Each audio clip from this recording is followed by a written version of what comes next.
sounds like you had a pretty good excuse for being late. Yeah, we had obviously, this Saturday being Veterans Day, a military appreciation game. Monday night we do family dinner. Coaches, staff, families come to dinner. Players, sometimes players bring their girlfriends, bring their families. It's just a nice chance for us all to come together each week. And this week we had wives, sons, daughters of deployed military members who they joined us with a family dinner. Just now we had nine veterans come with their families, watch practice. And then at the very end, Wheels for Warriors presented one of the veterans with a bike, a motorcycle, a Husker motorcycle. I've never seen anything like it. Our players were mesmerized. So they all thought I was going to ride it out of the tunnel. I'll leave that to Ted Carter. So it was really cool to be a part of that. So. Do you have an update on guys like Malcolm Hartzog and Prince Will, just kind of how they progress this week? Yeah, Malcolm is we expect to play, and Prince Will, we're still going through the process, so we'll see how that lands. What do you think of the way that Emmett Johnson's ran the ball last couple of weeks, especially kind of the tough interior runs? I think Emmett's played really well, doing a great job as a third down back, doing a great job in route running the ball down between the tackles. The 4-minute run against Purdue to end the game was great. And I think you're just going to see him continually make jumps as he plays more and has more opportunities. Back to the military appreciation theme, it seems like obviously football and service are intertwined in a lot of ways. How do you maybe try to incorporate that into your program, just the military discipline and things like that? Yeah, I think there's a couple components to it. First of all, I think there's obviously the respect for the service and the opportunities that are afforded to us by men and women all over the world who protect our freedoms and protect our way of life and give us the opportunity to do things. It hits close to home. As Trev's introducing the veterans, and his son is in the military. He's in the U.S. Army, has been deployed. So, you start to see it as it hits home. In terms of like the ethos of our program, of wanting to watch everyone build personal excellence while always putting team excellence above themselves, while the concepts of, not just discipline, but to me it's about sacrifice. It's about, protecting the unit and the greater good and making that willing choice. I think that's what allows our military to be as proficient and elite as they are. And so those are the same things we're trying to get our guys to do, to go out there and in the midst of adversity, in the midst of fear, in the midst of doubt, in the midst of, whatever, have a love of the University of Nebraska and Nebraska football, have a love of their teammates that allows them to overcome those things. And so I think all of those tenets, are woven, and you see them in the military. And they're really parts of all great organizations. And so we're always trying to build that. The defense up to this point has, had a great year and, maybe took a step back a little bit at Michigan State. I know you got fired up about it. Coach White got fired up about it. Now they got a test with Maryland coming in. What do you work on them, or what do you work on specifically with them in practice? Well, I think when you go back and look at like Michigan State, it's the same game as lots of other games, right? It's just when we gave up a big play and we tackled it, you go back to Northwestern, there was 3 trips to the red zone, it was 3 field goals. This past game, those balls got down there and it was a touchdown. So then the ball game kind of gets a little bit away from you. And it was 20-10, is really not that far away from you. It ends up being 2017. So I think it's just consistently, we're always working on technical things. We're always working on how hard we play, how physical we are. This week presents unique challenges in that they're going to come out and they're going to go tempo. They're going to come out and they're going to throw RPOs. They're going to come out and they're going to throw perimeter screens. They're going to come out and they're one of 3 teams in the country that's thrown 30 passes in every game in the last 2 years. It's 12 straight games with a touchdown pass. They're going to chuck it. They're going to throw it around. They're also going to run it. They're also going to get the ball on the perimeter. They have excellent playmakers, a great quarterback, great scheme. So for us, it's, you can't change what you do. It's about our guys just focusing in and trusting themselves and making their play. Last week, you go back to last week, 2 big plays, one given up on a double move, one giving up on a double pass, having great eyes, having great help, having great, depth at safety. We have guys, who, it's one thing to rush in the fourth quarter of a game when you have the lead. We're going to have to rush the entire game. So it'll be a real challenge for our defense. Anytime you play against great players, it's a real challenge. And I don't want them playing defense trying to win the game. When you do that, you never play great defense because you're like, I don't want to give up a big play because, the score's tight.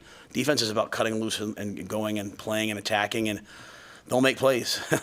They're the third best offense, the third most big plays in the Big Ten. That's just in Big Ten games. That's taking out the non-conference games. So they're going to make plays, and I just want to see our defense go compete and battle. And I think it's really exciting to be playing a team of this caliber this time of year. I wish it was icy and snowy and all those things. Sounds like it's going to be a great day. So, we're just going to have to go play. Sat's been in the box for the past couple of weeks. What have you liked about moving him up there? What have you not liked? Yeah, I've always liked my coordinators just to kind of pick and see what they want, how they feel. And, I think he has been able to see some things, just, kind of be a little bit more, outside of the moment and just be a little bit more in an antiseptic environment. So I think those things have been good for him. We've had some unique challenges in that, kind of around, a lot of like getting plays in, things started to come up. Elliott Brown really took on that role for us as Garrett went up.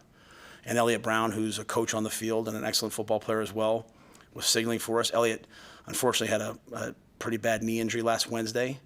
Elliott, on 2 days' notice with a torn ACL and a knee brace, goes to Michigan State and signals, standing on the field the entire game. Comes to me this week and says, they want to do surgery on Thursday, Coach, but I'll wait till the end of the year so I can continue to signal and help the team, which would mean it would push into training camp. And I said, absolutely not. Get your surgery. So Garrett might have to come down now as a result just to make sure, we're getting the wideouts in the game. And, we have a bunch of young wideouts, and so it's just, making sure they understand what's happening. So Garrett might come down, but Sat would come up. I would stay up, and I like that. If Tony's comfortable on the field and Sat's more comfortable up there, and Ed's more comfortable on the field, to me, it's really about those guys just being in the best environment for them to think and attack. How's Billy Kemp progressed, and do you expect to be more involved in the offense? Yeah, I think Billy has a chance to play this week. He's practiced more this week. It's still a couple weeks out from where the doctor said, but Billy's an elite competitor, an elite. He's done everything possible to get himself out there. He wanted to play last week. So I think there's a chance Billy could give us some reps this week in certain roles. Is Deshaun close? No, yeah, Deshaun unfortunately had a setback when he came back. None worse, but not close to playing. What's been the key with Isaac Gifford doing what he's done defensively for you guys this year? Isaac's smart. He's tough. He's physical. He's fast. He's gotten through the. He's killed the bear in his mind, in terms of he now knows he's a good player. It's, once you figure out you're a good player, when you have a bad play, it's a bad play. It's not, oh my goodness, am I a bad player? And young players quite often, as I say to them all the time, you can fail, it doesn't mean you're a failure. I talk a lot about my time in Carolina, hey, I failed there, but it doesn't mean I was a failure. And Isaac knows he's a good player now. He's probably knew it before, but he's confident. If a play doesn't go out right, he just relaxes, comes back and plays the next play. He directs traffic out there. He makes a lot of checks. He's got a lot of different moving parts. We're still kind of thin. We're kind of in the beginning stage of this thing. So we have guys playing corner and safety. Malcolm's playing safety for 2 series, goes over and plays corner. That's not really how it'll be in the long run as we develop guys. But I love this group and what they do. And so I think he's a big key back there to getting everyone kind of lined up and having great communication. It'll be a real challenge this week with the tempo. We kind of like playing tempo teams sometimes.